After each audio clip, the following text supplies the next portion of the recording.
অলপ হাঁহি উঠা ধৰণৰ, কিন্তু মোৰ সৰুকালৰ কেইটামান দিন এই কথাটোৱে খুবেই মানে খুব এটা মই ভাবি থকা কথা আছিলে। কথাটো এইটো আছিলে যে স্কুলত পঢ়িছিলোঁ, গান্ধীয়ে সকলোকে সমান চকুৰে চাইছিলে, আৰু কথাটো মই ইমান আক্ষৰিকভাৱে গ্ৰহণ কৰিছিলোঁ তেতিয়া মই 3য় শ্ৰেণীত আছিলোঁ। মই খুব ভাবি থাকোঁ যে গান্ধীয়ে সকলোকে সমান চকুৰে কেনেকৈ চাইছিলে। গান্ধী এনেকুৱা এজন আদৰ্শৱান মানুহ আছিলে আমাৰ কাৰণে তেতিয়া, তেওঁৰ ইমেজটো তেনেকুৱা। গতিকে মই ভাবোঁ যে গান্ধীক অনুকৰণ কৰিব লাগে, কিন্তু সমান চকুৰে কেনেকৈ চোৱা যায়? ওখ হ'লে ওপৰলৈ আৰু চাপৰ হ'লে কি তেওঁ তললৈ নাচায়, সমান চকুৰে কেনেকৈ চাই থাকে, এইটোকে ভাবি থাকোঁ। এদিন আবেলি স্কুলত আমি একেবাৰে শেষৰ ক্লাছটোত প্ৰধান শিক্ষকে পঢ়াই আছে, আৰু মই ভাবি আছোঁ তেওঁ কি পঢ়াইছে মোৰ মনলৈ অহা নাই। মোৰ মনত এটাই আছে যে গান্ধীয়ে সমান চকুৰে কেনেকৈ চাইছিলে। ছাৰটো ওপৰত আছে, আমি তলত বহি আছোঁ, তেওঁ তললৈ চাই আছে আমাক, তেওঁতো সমান চকুৰে চোৱা নাই। আৰু মই মানে সেই কথাটোকে এদিন ঘৰতে দেউতাক সুধি দিলোঁ যে কেনেকৈ চাইছিলে গান্ধীয়ে সমান চকুৰে, আৰু দেউতাই কৈছে সমান চকুৰে চাইছিলে। মই কৈছোঁ কেনেকৈ চাইছিলে, ওখ হ'লে, এইটো সুধিছোঁ। আৰু পিছত সেই কথাটো বিয়পি গৈছিলে মানে ঘৰৰ পৰিয়ালৰ মানুহবিলাকৰ মাজত, আৰু মোক বুজাব যিমান যত্ন কৰে কিন্তু মই বুজি পোৱা নাছিলোঁ, আৰু বহু দেৰিকৈ সেই কথাটো বুজি পাইছিলোঁ, মানে সমান চকুৰে চোৱাটো কি কথা আছিলে।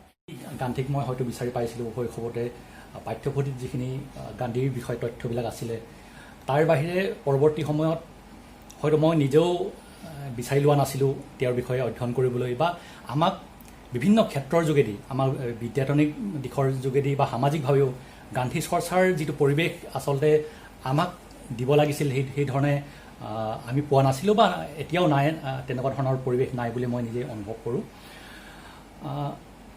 এটা কথা মই আজিৰ তাৰিখত অনুভৱ কৰিছোঁ, বা হয়তো আগতেও অনুভৱ কৰিছোঁ। কালি আজিৰ এই অনুষ্ঠানটোলৈ আমন্ত্ৰণ লাভ কৰাৰ পিছত মই যেতিয়া নিশাটো তেওঁৰ বিষয়ে অলপ চিন্তা চৰ্চা কৰিলোঁ যে তেওঁৰ বিষয়ে মই কি জানো, তেওঁৰ বিষয়ে মই কি অনুভৱ কৰোঁ, সেই সম্পৰ্কত মই এটা কথা উপলব্ধি কৰিছোঁ যে গোটেই বিশ্বই বা ভাৰতবাসী বা আমি সকলোৱে মহাত্মা গান্ধীক এক ধৰণৰ ব্ৰেণ্ডৰ নিচিনা ব্যৱহাৰ কৰিছোঁ নেকি। মই কথাটো এই ধৰণে ব্যাখ্যা কৰিব বিচাৰিছোঁ যে প্ৰত্যেকটো বস্তু সামগ্ৰী আমি যিবিলাক ব্যৱহাৰ কৰি থাকোঁ, ডিটাৰজেণ্টৰ পৰা আদি কৰি বিভিন্ন খোৱা বস্তুলৈকে, সেইখিনি বেলেগ বেলেগ কোম্পানীৰ সামগ্ৰী আমি ব্যৱহাৰ কৰোঁ, কিন্তু শেষত গৈ যিটো বেছি জনপ্ৰিয়তা বা যিটো বেছি প্ৰচলিত সেইটোক এক ধৰণৰ ব্ৰেণ্ড হিচাপে আমি গ্ৰহণ কৰাৰ নিচিনা হৈ যায়। এটা কলগেট, এটা লাক্স চাবোন ইত্যাদি ধৰণৰ বহুত উদাহৰণ আছে। সেই ধৰণৰ এটা মহাত্মা গান্ধীক আমি যি ধৰণে জানিব লাগে, যি ধৰণে চৰ্চা কৰিব লাগে, যি ধৰণে অধ্যয়ন কৰিব লাগে, সেইটোক নকৰি কেৱল অহিংসৰ পূজাৰী বুলি, মানৱতাবাদৰ এটা প্ৰতিমূৰ্তি, প্ৰতিভূ বুলি আমি অকল বিভিন্ন সময়ত তাক গ্ৰহণ কৰি আহিছোঁ নেকি। মই সেইধৰণে ভাবোঁ আজি এই মুহূৰ্তত, যেতিয়া বিভিন্ন ধৰণৰ ৰাজনৈতিক, বিভিন্ন ধৰণৰ সামাজিক ক্ষেত্ৰবিলাক, অনুষ্ঠানবিলাকত আমি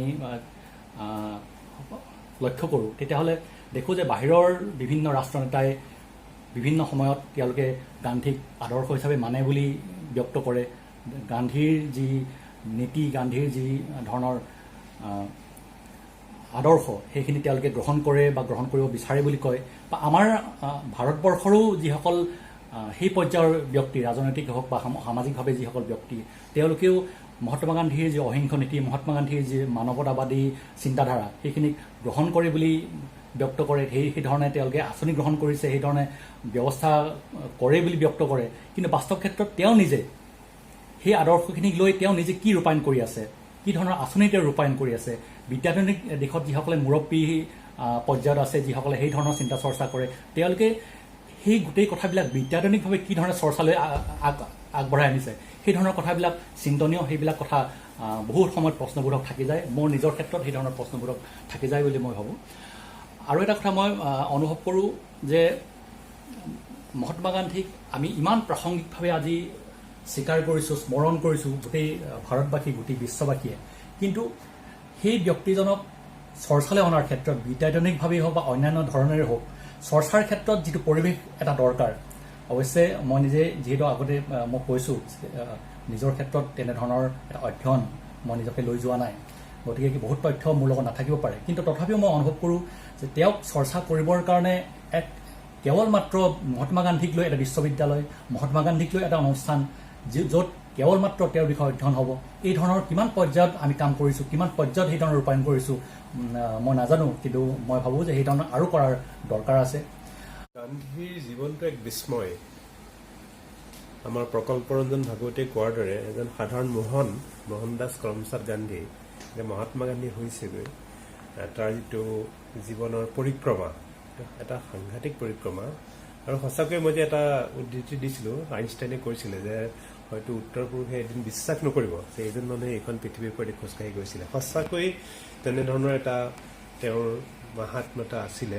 আৰু সেইটো তেওঁৰ আমি যেনেকৈ তেওঁ ঈশ্বৰ হিচাপে বা তেওঁ এজন অতি মানৱ হিচাপে আমি গ্ৰহণ কৰিছোঁ, সেইটো গ্ৰহণ কৰাৰ সলনি আমাৰ কেইবাজনো বক্তাই কৈছে যে তেখেতৰ জীৱনৰ শৈলীটো আমি জনা বৰ দৰকাৰ। সাধাৰণতে মই উদাহৰণ দিওঁ, আমি সকলোৱে অনুভৱ কৰিছোঁ আজি ইয়াত উপস্থিত থকা যে গান্ধীৰ প্ৰাসংগিকতা কেনেকৈ বাঢ়ি আহিছে, বিশেষকৈ ভাৰতৰ নিচিনা দেশত, যিখন দেশত তেওঁ তেতিয়াই কৈছিলে যে কুটীৰ শিল্প, ছাষ্টেইনেবল ডেভেলপমেণ্টৰ যিটো কথা বৰ্তমান ওলাইছে, যে কিটো বস্তু কি বস্তুৰেদি কিহৰ জৰিয়তে এখন দেশ, আমাৰ নিচিনা দেশখন আমি বাচি থাকিব পাৰিম। আমি আমেৰিকা নহয়, আমি ইউৰোপীয়ান দেশ নহয়, আমাৰ ইণ্ডাষ্ট্ৰি তেনেকৈ নাই, কিন্তু আমাৰ আছে কৃষি। তেওঁ সেই কৃষি বিপ্লৱৰ কথা, কৃষিৰ কথা, কুটীৰ শিল্পৰ কথা, যিখিনি এতিয়া বৰ্তমান আকৌ ডাঙৰকৈ আমি ভাবিবলৈ আৰম্ভ কৰিব লগা হৈছে, সেইখিনি আমাৰ কাৰণে গোটেই ভাৰতখনৰ কাৰণে এটা অনুকৰণীয় বস্তু। আজি 70 বছৰ হৈ গ'ল তেওঁৰ মৃত্যু হোৱা, স্বাধীন হোৱাৰ প্ৰায় 70 বছৰ পাৰ হৈ গ'ল, কিন্তু আমি সেইখিনি কথা কামে কাজে লগোৱাটো এতিয়ালৈকে হৈ উঠা নাই। আৰু সেইটোৱে আমাৰ আটাইতকৈ ভাৰতবাসীৰ কাৰণে দুৰ্ভাগ্য। আৰু কৌস্তভে এখন কিতাপৰ নাম ক'লে, বৰ দুৰ্ভাগ্য যে সেইখন কিতাপ যোৱা 5 বছৰ ধৰি এনেকৈ প্ৰচলিত হৈছে, হোৱাই আই কিল গান্ধী। সেইখনৰ নিচিনা এটা দুৰ্ভাগ্যজনক কিতাপ কেনেকৈ চৰকাৰে সেইখন কিতাপ বাহিৰত মুকলি কৰি দিছে, সেইটো সঁচাকৈ এটা দুৰ্ভাগ্যজনক কথা। আৰু আচৰিত কথা, আমাৰ নিচিনা পঢ়া শুনা কৰা মানুহেও এক্সপেৰিমেণ্টখন পঢ়া নাই, তেওঁ জীৱনীখন পঢ়া নাই, কিন্তু সেই কিতাপখনৰ বিষয়ে ইমানকৈ কথা কয় মানুহৰ আগত এটা বিৰূপ চিন্তাৰ প্ৰভাৱ পেলাইছে। গতিকে সেইবোৰে আমাৰ দেশখনৰ হানি কৰিব। আৰু আমি ভাবোঁ যে আমি গান্ধীক আকৌ উলিয়াই আনিব লাগিব।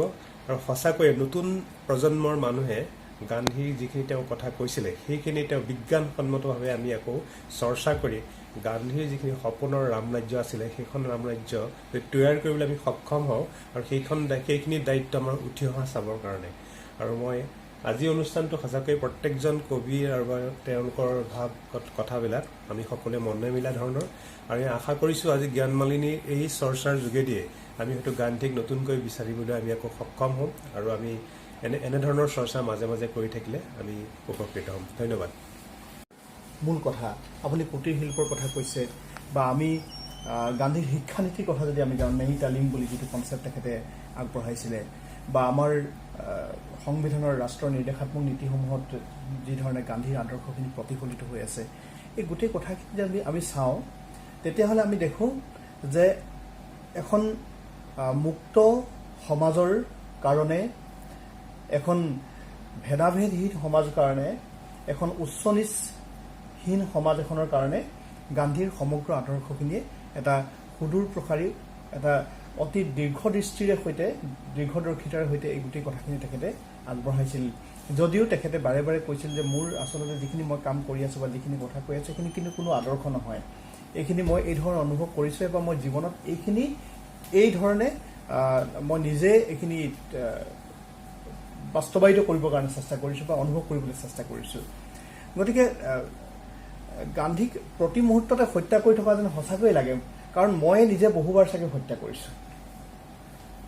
যদি খুব স্পষ্টকৈ ক'ব, যেতিয়া মোৰ নিজৰ দায়িত্বখিনি সুচাৰুৰূপে পালন কৰিব পৰা নাই, যেতিয়া মোৰ মনত ভেদাভেদৰ ভাৱ আহিছে, যি মুহূৰ্ততে মই সংকীৰ্ণতাৰ বলি হৈছোঁ, যি মুহূৰ্ততে মই হিংসাৰ আশ্ৰয় লৈছোঁ, পৰশ্ৰীকাতৰতাৰ আশ্ৰয় লৈছোঁ, সেই মুহূৰ্ততে আচলতে সেই প্ৰতিটো মুহূৰ্ততে মই আচলতে গান্ধীক হত্যা কৰি আছোঁ।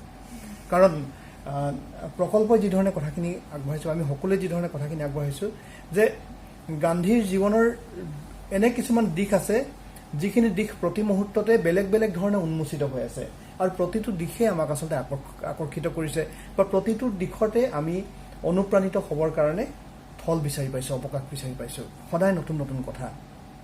এতিয়া আমাৰ প্ৰেমথী গোহাঁই এটা কথা উল্লেখ কৰিছিল যে গান্ধীৰ বিষয়ে বিদ্যা আধুনিক বা প্ৰতিষ্ঠানিক অধ্যয়ন সেই ধৰণে হোৱা নাই, কিন্তু তাৰ কাৰণে প্ৰচেষ্টা চলাই নথকাও নহয়। বিভিন্ন বিশ্ববিদ্যালয়, বিভিন্ন মহাবিদ্যালয়ত এতিয়া গান্ধী অধ্যয়নৰ কাৰণে একোটা প্ৰজেক্ট আছে, ডাঙৰ ডাঙৰ, আৰু গান্ধী বিষয়ক সেইধৰণে চিন্তা চৰ্চা হৈছে। কিন্তু মই খুব অন্তঃকৰণে এটা কথা অনুভৱ কৰোঁ যে এই বিদ্যা আধুনিক চৰ্চাবিলাকৰ লগতে যদি সেয়া মানুহৰ মানৱীয় দৃষ্টিভংগীৰে, মানুহৰ জীৱনত অনুশীলন কৰিবলগীয়া দৃষ্টিভংগীৰে যদি গান্ধীক অনুশীলন কৰা নহয় বা গান্ধীক বুজিবলৈ চেষ্টা কৰা নহয়, তেতিয়াহ'লে এই বিদ্যা আধুনিক চৰ্চাখিনি কিন্তু গান্ধীৰ আদৰ্শৰ যিধৰণে আমাৰ একেবাৰে সৰুৰ পৰা ডাঙৰলৈকে যিধৰণে মনত গঠিত হ'ব লাগে, সেইধৰণে কিন্তু আদৰ্শখিনি থাকি নাযাব। মই ভাবোঁ যে জ্ঞানমালীৰ এনেধৰণৰ অনুষ্ঠান বা ঠিক 2 অক্টোবৰ বুলি নহয়, দৰাচলতে গান্ধী বিষয়ক এটা নিৰ্দিষ্ট সময়ৰ অন্তৰালত সৰু সৰু একোটা অনুষ্ঠানৰ জৰিয়তে বিভিন্ন বয়সৰ ব্যক্তিৰ সৈতে আলোচনা হোৱাই উচিত বা সেই বিষয়ে আমি জানিবলৈ চেষ্টা কৰাই উচিত।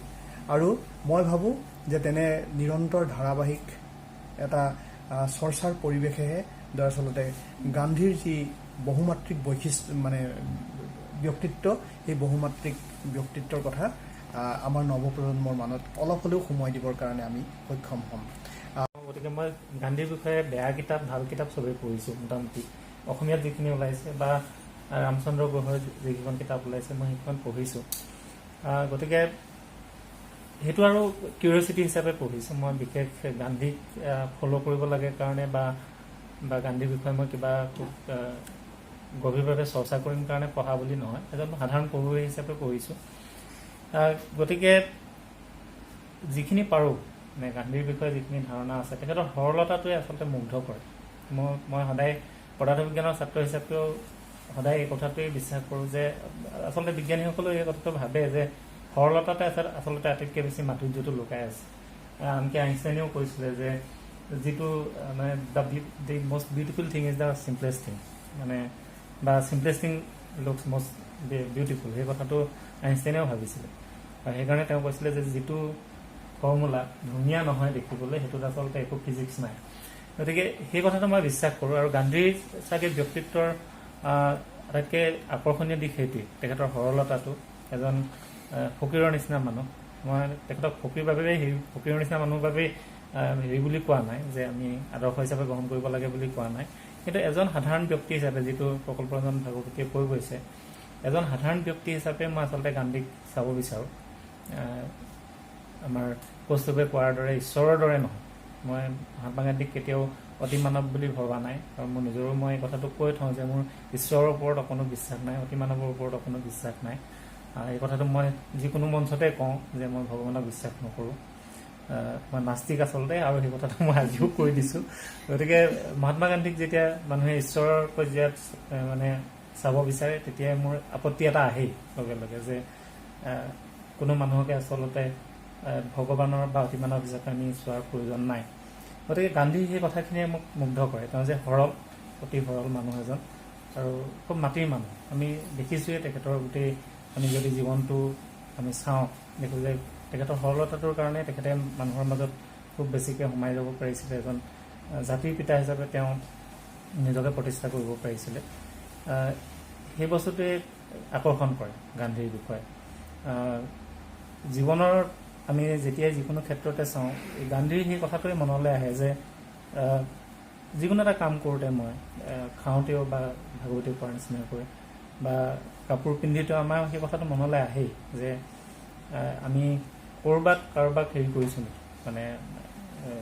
কি বুলি ক'ম, কাৰোবাৰ অধিকাৰত আমি হস্তক্ষেপ কৰিছোঁ নেকি, সেই কথাটো মোক প্ৰতি মুহূৰ্ততে ব্যক্তিগত ক্ষেত্ৰত মনলৈ আহে।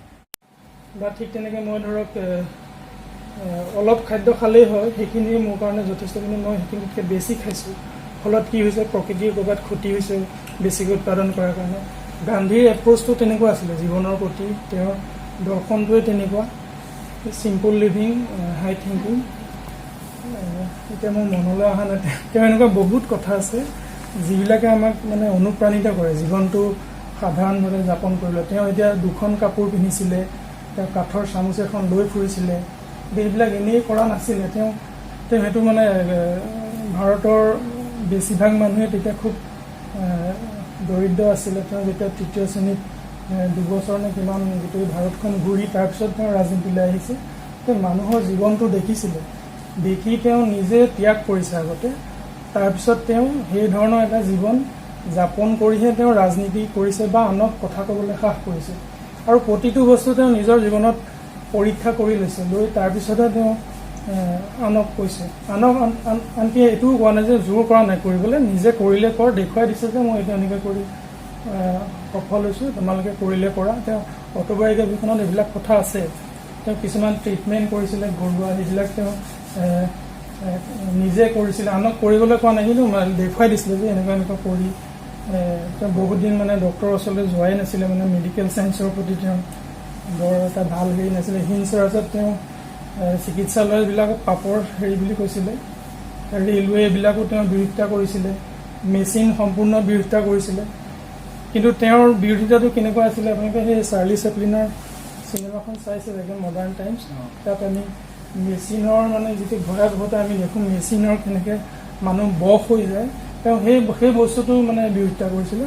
তেওঁ হিংসৰাজৰ এটা কথা লিখিছিলে, মই এইটো প্ৰবন্ধ এটা লিখিছিলোঁ কথাটো, মানে তেওঁৰ এপ্ৰ'চটো এনেকুৱা আছিলে, এতিয়া ধৰক মই কিবা এটা খালোঁ, খাই মোৰ পেটৰ বেমাৰ হ'ল, মানে অতিভোজন কৰিলোঁ, ফলত মোৰ পেটৰ বেমাৰ হৈ গ'ল। হোৱাৰ ফলত বেমাৰটো হোৱাৰ কাৰণে আমি কি কৰিলোঁ, গৈ ডক্টৰৰ পৰা মেডিচিন এটা ল'লোঁ, লৈ খাই দিলোঁ, ভাল পাই গ'লোঁ। আমাৰ যে সেই অতিভোজনৰ কাৰণে যে এটা অসুবিধাত পৰিলোঁ, সেই কথাটো আমি পাহৰি গ'লোঁ। কাৰণ আমাৰ ওচৰত ডক্টৰজনৰ সেই ট্ৰিটমেণ্ট এটা আছিলে, ঔষধটো খালোঁ, গতিকে আমি সেইটো আছে কাৰণে আমি বাৰে বাৰে সেই ভুলটো কৰি থাকোঁ। তেওঁ কৈছিলে কি আমি আচলতে শাস্তিটো পাব লাগিছিলে, অতিভোজনৰ যিটো কষ্ট, পেটৰ বেমাৰটো তেওঁ হ'বলৈ দিব লাগে বুলি কৈছে, তেতিয়া আমি শিক্ষা এটা পাম, নেক্সট টাইম আমি কেতিয়াও অতিভোজন নকৰোঁ। তেওঁ এপ্ৰ'চটো তেনেকুৱা আছিলে। মই ভাবোঁ আজি আমি যাৰ লগত থাকিলোঁ ইমান সময়, কিন্তু মই এটা কথা অনুভৱ কৰি আছোঁ, সেই কথাটো হ'ল যে তেনেহ'লে আমি গান্ধীক মানে কিয় নাজানিলোঁ, জনা নাই যে আমি নাজানিছোঁ কিয়। এই কথাটো মই বহুত দিনৰ পৰাই ভাবোঁ যে মহাত্মা গান্ধীৰ বিষয়ে আমি কিমান কথা জানো। ইয়াৰ কিছুমান ৰাজনৈতিক কাৰণ আছে বুলি মই ভাবোঁ।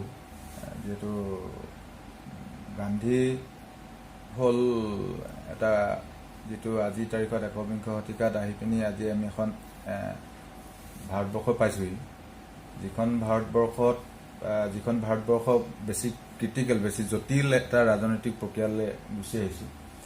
কিন্তু স্বাধীনতা আগে পাছে মানে ভাৰতবৰ্ষত যিটো আমি কওঁ যিটো মাৰ্ক্সবাদী চিন্তা ভাৱনা ইয়াতে আৰম্ভ হৈছিলে, তাৰ এটা অংশই গান্ধীক মানে হয়তো অলপ কিছু পৰিমাণে গান্ধীক বেলেগ ক্ৰিটিকেলি চোৱাৰ এটা প্ৰক্ৰিয়া আৰম্ভ কৰিলে, যিটো ধাৰা হয়তো পৰৱৰ্তী কালত গান্ধীক মানে বেলেগ শাখাই নি পিনি গান্ধীক হয়তো এনেকুৱা এটা ঠাইত পেলাই দিলে, যিটো সময়ত আমি ছাত্ৰ হৈ পিনি আমি ছাত্ৰ অৱস্থাত যেতিয়া আমি গান্ধীক জানিব লাগিছিলে, সেই সময়ত গান্ধী আমাৰ এটা সাধাৰণ এটা বিষয় হিচাপেহে আমি জানিবলৈ পালোঁ।